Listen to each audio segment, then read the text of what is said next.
Imagine living in the UK for years and doing everything right. Working, paying your taxes, sticking to the immigration rules, raising your family, and just doing everything you're supposed to. But when it's time to apply for your indefinite leave to remain, it gets denied because of a minor debt. Are you shocked? I was shocked as well when I learned of this, but it is real, and debt can affect your ILR, especially as it just affected Daniel from Nigeria. So we're going to go into the details of all of this in this video, so stay with me because this is something you would want to hear. My name is Tochi. You're welcome to my channel. Please like this video, give it a thumbs up as you're watching so YouTube can recommend it to more people, and kindly share it to everyone that needs to hear this because it's very important. To all my returning subscribers, you guys are amazing. You're welcome back to today's video. If you're yet to subscribe, please subscribe right now. Thank you. So guys, there's this man, let's call him Daniel for the purpose of today's video.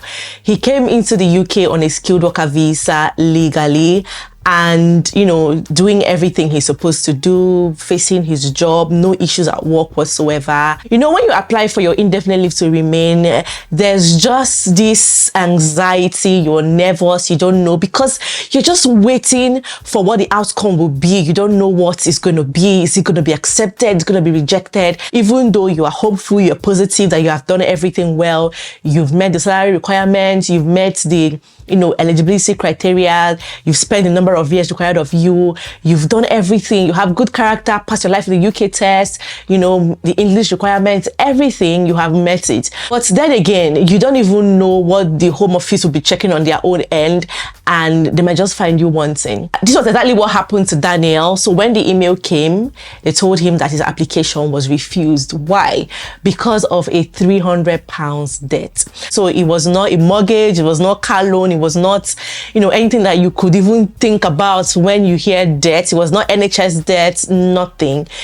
It was a debt of £300. Now, how did this happen? Okay, it was actually an oversight. It was an honest mistake from his part. And we all know that ignorance is not an excuse when it comes to the law, What exactly happened? How did a debt of £300 come to affect him when he was applying for his ILR, even though he has met all the conditions required for ILR? So it was a government-related fine that had actually escalated and eventually led to a CCJ, okay?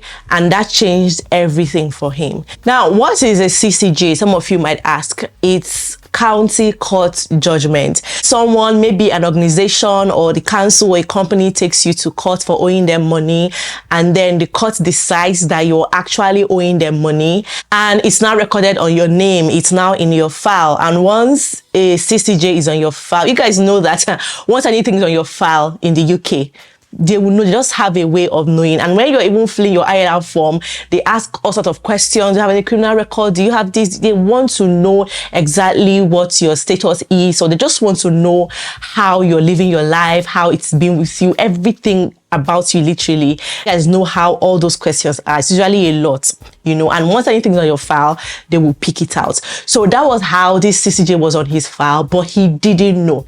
And that was because he changed address. So what actually happened was he got parking fine, parking ticket from the council, and they kept sending it to his old address. He didn't get it. He didn't know, right? So he just kept accumulating. They kept sending it to his old address, kept sending reminder. It kept increasing. And that was how he got to £300. But this guy didn't even see it. He didn't get it because it was sent to his old address. And it kept accumulating until it got to £300. They took him to court, and that was how the court issued the CCJ. And guys, the annoying thing is that he didn't even know. Like, if he had known, I'm sure he would have paid it off, but he didn't know. And he honestly and innocently applied for his indefinite leave to remain, and then it was at that point that they told him that he was rejected. But the good thing is he was given a 1-year extension, so they asked him to reapply 1 year later, right after he has cleared all those debts and everything.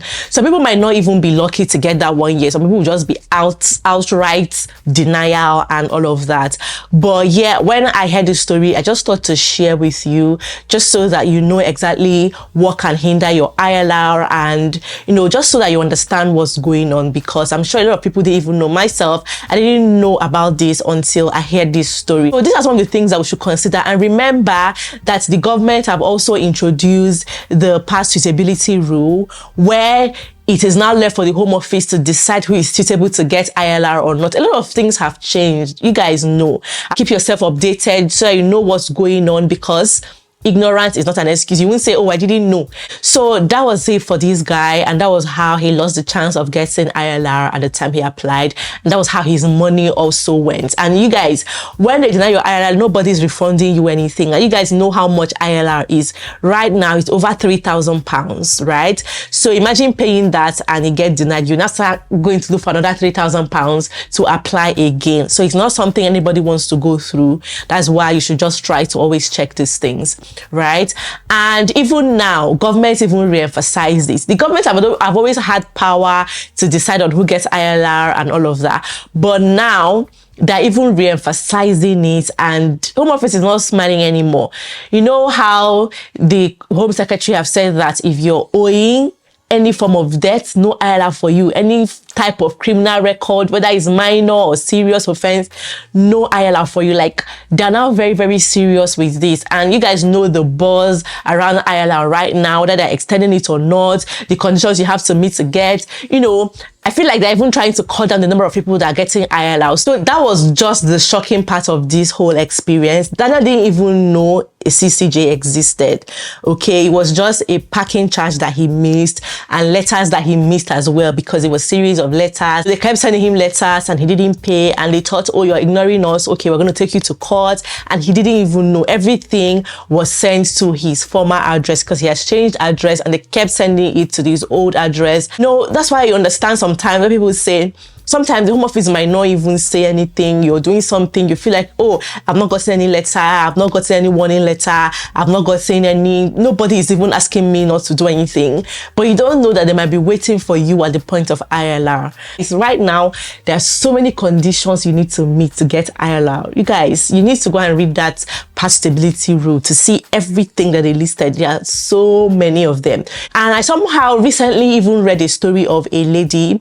She posted it herself on social media and shared how she had lived in the UK for 10 years and her indefinite leave to remain got denied. Let's just read it out. She said, I've lived in the UK for 10 years plus and my ILR was rejected, so I'll have to leave this January.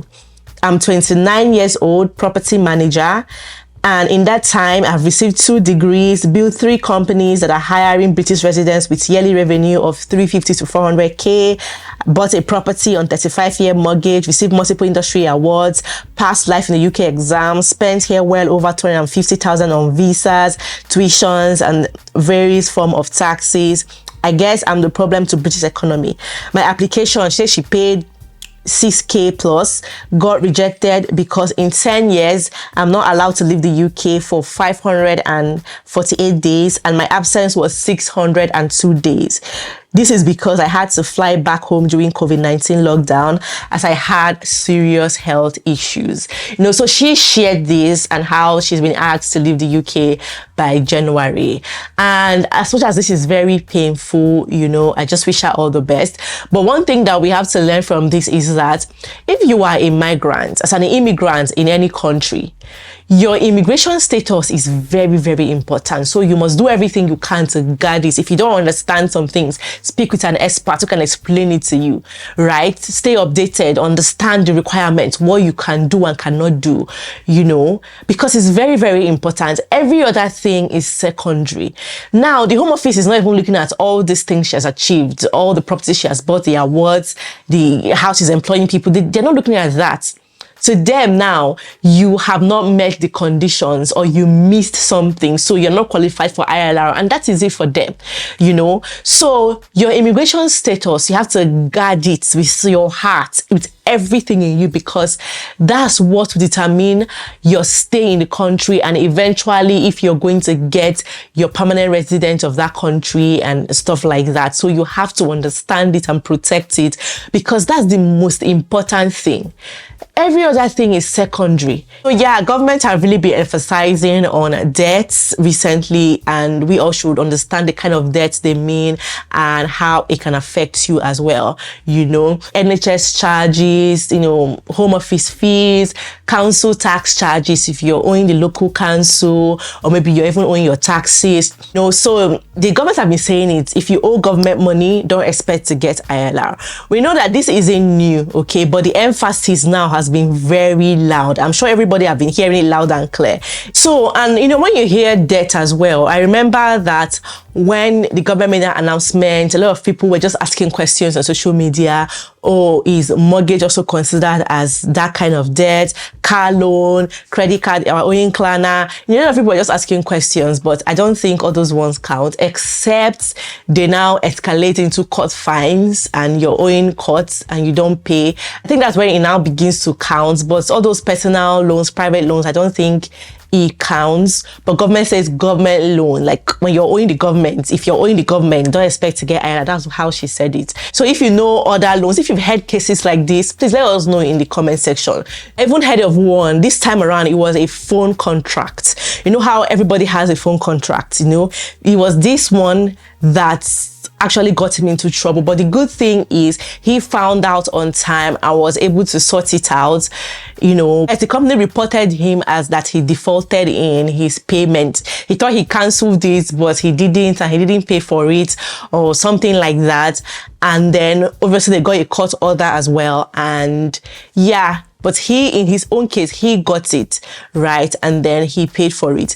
Because guess what? It was also flagged when he applied for his ILR. You know, that was how he knew. They kind of asked him, this is on his file, you know, has he cleared the debt? He had to respond to that.